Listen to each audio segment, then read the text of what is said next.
সাবেক প্রশাসক যিনি ছিলেন তিনি 10 তারিখে শেষ অফিস করে 34টি ফাইলকে সই করে গেছেন, যেখানে ফান্ড দিতে হবে, বিল দিতে হবে, আসলে কোনো টাকাই নেই। 25 কোটি টাকা আছে আয় ব্যয় এবং রাজস্ব থেকে, রেভিনিউ সেকশন আমি কথা বলে যেটা জানতে পেরেছি, আমার ঢাকা উত্তর সিটি কর্পোরেশনের প্রতি মাসে স্যালারি আসে 13 কোটি টাকা। 13 কোটি টাকার থেকে থাকবে 12 কোটি। বিচার বিশ্লেষণ আপনারাই করবেন, উন্নয়ন কর্মকাণ্ড কি 94% চিনিযুক্ত অরেঞ্জ ড্রিঙ্কস না, নিন জিরো ক্যাল অরেঞ্জ ড্রিঙ্ক পাউডার। আমরা এই 7 দিনের আমরা সিটি কর্পোরেশনের দায়িত্ব নিয়েছি। গতকালকেই আমার ঢাকা উত্তর সিটি কর্পোরেশনের উল্লেখযোগ্য 29টি খাল আছে। 29টি খালকে আমরা পুনরায় বর্জ্য ব্যবস্থা থেকে শুরু করে যেখানে একদম নাব্যতা কমে গেছে সেখানে কিন্তু আমরা এক্সকেভেটর দিয়ে সেটাকে খননের মাধ্যমে আমরা পানিকে সচল রাখার চেষ্টা চালাচ্ছি। এখন বলতে পারেন, অনেকে বলে একবার করে এটার মনিটরিং করা হয় না, এটা অতীতে হয়েছে। অতীতে কি হয়েছে এটা আপনারাও জানেন, আমরাও জানি। ভবিষ্যতে আমরা কি করব সেটা আমরা বলতে পারবো। এই যে খাল খননের যে কর্মসূচিটা, সেটা আমাদের পার্টির ম্যানিফেস্টোতে আছে এবং এই খাল খনন না করলে সামনে যে ডেঙ্গুর যে আবির্ভাব ঘটবে সেটা আমাদেরকে বিপদগ্রস্ত হতে হবে।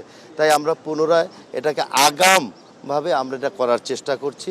আর যেখানে খালের পানি একদম নর্দমা, একদম ময়লা আবর্জনার জন্য একদম কি বলে এটাকে ময়লার স্তূপ হয়ে আছে, সেটাকে আমরা প্রতিদিন একদম রুটিন মাফিক আমরা এই কাজগুলো করার জন্য নির্দেশ দিয়েছি। দখলদারের ব্যাপার আমরা ঈদের পরে আমরা এই বিষয়গুলোকে নিয়ে, এটা আইন পরীক্ষা সংস্থা আছে, সেখানে আমরা তাদেরকে নোটিশ দিয়ে, তারা তো মানবিক মানুষ, তাদের সাথে আলাপ আলোচনার ভিত্তিতে তাদেরকে অন্য কোথাও একটা বাসস্থান করা যায় কিনা, কিংবা তাদের সাথে কথা বলে তাদের ক্ষতিপূরণের ব্যবস্থার মধ্য দিয়ে আমরা এটা সহজ উপায় খুঁজে আমরা আমাকে তো বলতে দিতে হবে। তো আমি কোনটা বলবো আগে বলেন। অর্থনৈতিক অবস্থা আমাদের দক্ষিণ মাননীয় প্রশাসক সাহেব যেটা বলেছে, একইভাবে ঢাকা উত্তর সিটি কর্পোরেশনে এখন ভঙ্গুর অবস্থা।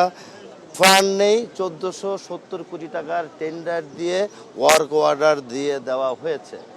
বিলিং গত 12 তারিখে নির্বাচন হয়েছে, সাবেক প্রশাসক যিনি ছিলেন তিনি 10 তারিখে শেষ অফিস করে 34টি ফাইলকে সই করে গেছেন, যেখানে ফান্ড দিতে হবে, বিল দিতে হবে, আসলে কোনো টাকাই নেই।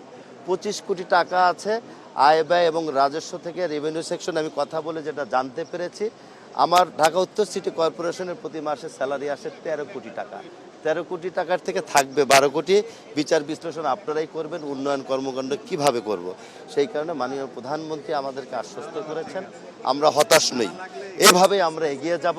জনকল্যাণে যতটুকু সেবা দেওয়ার প্রয়োজন আছে আমরা সেই সেবা দেওয়ার জন্য আমরা নিজেকে আরও সময় মতো করে আমরা প্রস্তুত করব এবং জনকল্যাণে আমাদের যে অঙ্গীকার আছে সেটাকে আমরা বাস্তবায়ন করব। অটোরিকশা যদি কিছু বলতেন, কারণ রাজধানীবাসীর বিস্ফোরণ হচ্ছে অটোরিকশা, কোনো শৃঙ্খলা আনবেন কিনা এগুলি নিয়ে আমরা দেখেন, আপনাদের কাছে একটা অনুরোধ থাকবে, সাংবাদিক ভাইয়েরা, আমরা মাত্র 7 দিন বয়স হয়েছে, আপনারা আমাদেরকে একটু সহযোগিতা করবেন, আমাদের কাজ যাতে আরও সহজ উপায় করতে পারি, হ্যাঁ, এই ব্যাপারে আপনারা সহযোগিতা করবেন এবং আপনাদের মাধ্যমে আমরা যেটা আমাদের নিজের চোখে দেখছি না বা দৃষ্টিগোচর হচ্ছে না, আপনাদের হচ্ছে সেই সংবাদ পরিবেশনগুলো গঠনতান্ত্রিকভাবে করলে আমরা উপকৃত হব এবং সাথে সাথে সেই সমস্যা